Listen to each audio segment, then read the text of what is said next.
하지만 만약에 여기에 오랫동안 지분을 갖고 있었던 사람들은 상관이 없어요. 여기 한번 투자해보면 돈 좀 될 것 같고 아파트 분양권이 나올 것 같은데 라는 생각이 들어서 뒤늦게 만약에 취득을 한다 했을 때는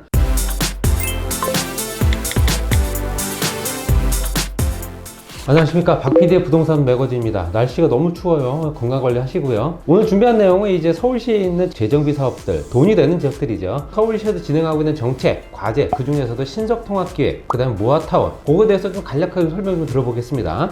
일단 신속통합기획이라고 한다는 얘기는 말 그대로 빠르게 진행하겠다, 그런 얘기인데, 신속통합기획에는 재개발하고 재건축이 들어갑니다. 여기는 실제적으로 대규모 정비 사업이 가능한 지역을 신속통합기획으로 진행을 하고, 그 다음 모아타운 같은 경우는 대규모 정비사업이 진행이 어려워 뭐 이랬을 경우에는 실제로 지역 단위 소규모 정비사업을 진행해요. 그 지역을 좀 활성화시킬 수 있는 여건을 만들어 주겠다 한 내용입니다.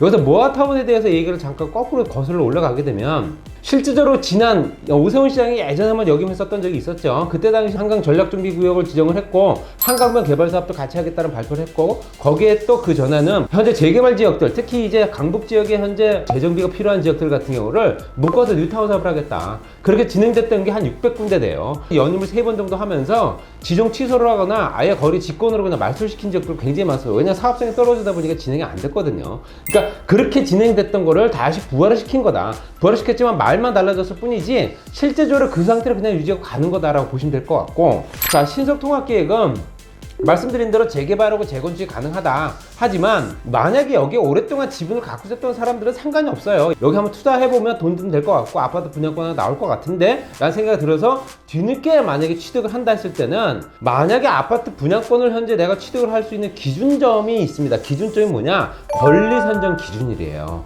이 기준일을 벗어나게 되면 실제로 굉장히 낭패를 볼 수가 있습니다. 자, 일단 신통기획의 1차 후보지, 2차 후보지까지 발표가 됐는데, 1차 같은 경우 21년도 9월 23일, 그 다음 2차는 22년도 1월 28일이 권리선정 기준일이고요. 공공재개발 사업도 있죠. 1, 2차 후보지 따졌을 때 1차 후보지가 20년 9월 21일, 2차가 21년 12월 30일. 제가 좀 전에 말씀드렸던 모아타운 1, 2차 후보지, 1차 후보지 2022년도 1월 20일, 2차 22년도 6월 23일. 그 다음에 도심공공주택 복합사업으로 들어보셨을 거예요. 그 사업 같은 경우는 2021년도 6월 29일. 이 권리선정 기준이 왜 중요하냐면, 말씀드린 대로 투기 수요를 방지하기 위해서 실제 거래를 그렇다고 막을 수는 없는 부분이니까 권리를 행사할 수 있는 권한을 받으려고 한다면 적어도 지금 쭉 열거했던 그 권리선정 기준일 그 다음날까지는 당연히 보존등기 접수를 해라. 실제적으로 그 다음날까지 인정합니다. 말씀드린 대로 올해 선정되는 후보지 신통기획 같은 경우는 2022년도 1월 28일 기준이기 때문에 29일 날까지 보존등기를 접수하신 부분에 대해서는 나중에 아파트 분양권이 나올 수 있는 겁니다.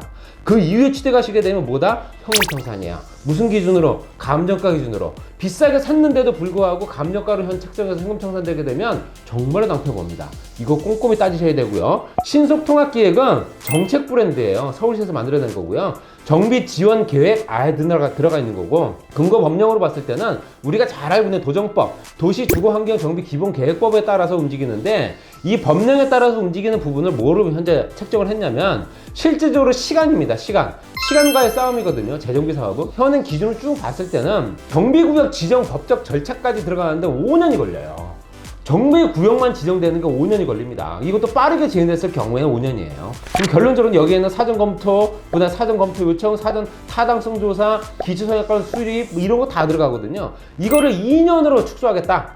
거의 현재 절반 이하로 떨어뜨리겠다는 건데, 사전 검토 요청하고 사전 검토를 6개월 걸렸던 걸 4개월로 현재 줄이고 32개월이 걸렸던 사전 타당성 조사부터 정비계획 수립까지를 14개월 안에 끊겠다 이겁니다. 그래서 신속통합기획하고 정비계획을 같이 묶어가지고 서울시하고 자치구가 빠르게 협업을 해서 14개월 안에 끝내고 6개월 안에 정비구역 지정 절차를 끝내게 되면 적어도 지금 현재 5년 걸렸던 정비구역 지정 절차가 2년으로 단축이 된다. 그 얘기는 정비구역 지정 절차가 법적으로 끝났기 때문에 시간은 거의 지금 현재 6년에서 7년 정도 단축된다는 얘기입니다. 입주까지.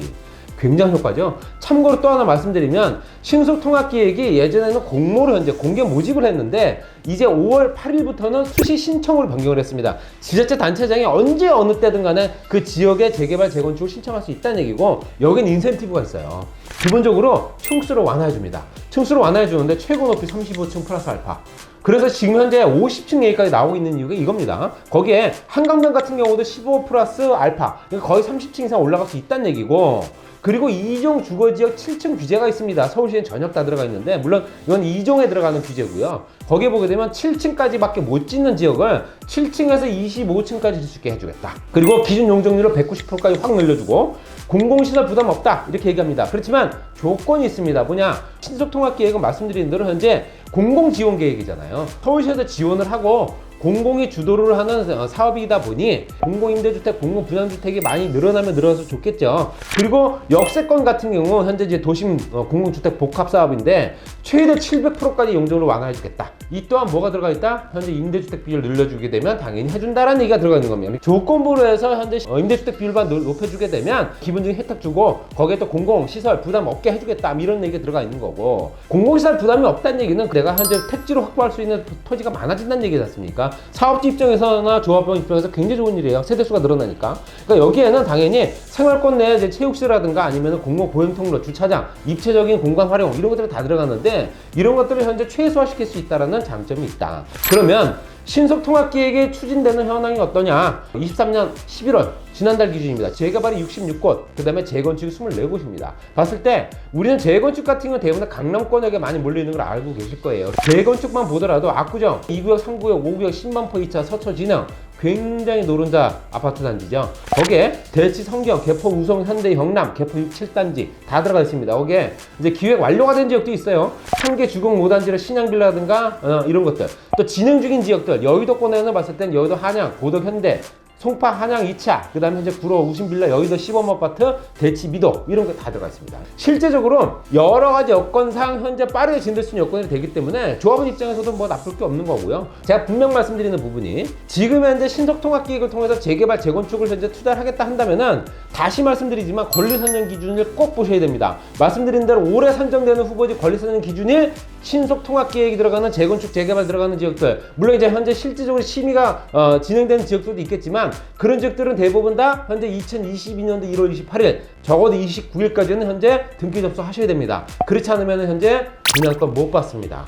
이런 부분을 꼼꼼히 아셔야 되고, 이런 부분을 참고를 못하게 되면 나중에 사더라도 큰 낭패 보는 거예요. 다음 시간에 이제 이어서 이제 모아타운 얘기를 한번 해볼게요. 모아타운도 관심 굉장히 많기 때문에 분석해 보면서 한번 투자로서의 현재 좋은 지역들 한번 분석 한번 해보겠습니다. 추후 계절은 거의 다 끝나갈 겁니다. 그렇기 때문에 당연히 내년 시장 되게 되면 부동산 정책 부분이라든가 아니면 여러 가지 변동사항들이 있고요. 금리도 한 3차례 내린다고 하기 때문에 부동산 시장 이제 접근하시려면 지금부터 준비하셔야 된다. 이 말씀 드리면서 오늘 시간 마치고요. 구독, 좋아요, 알람 신청 꼭 좀 해주십시오. 다음 시간에 뵙겠습니다.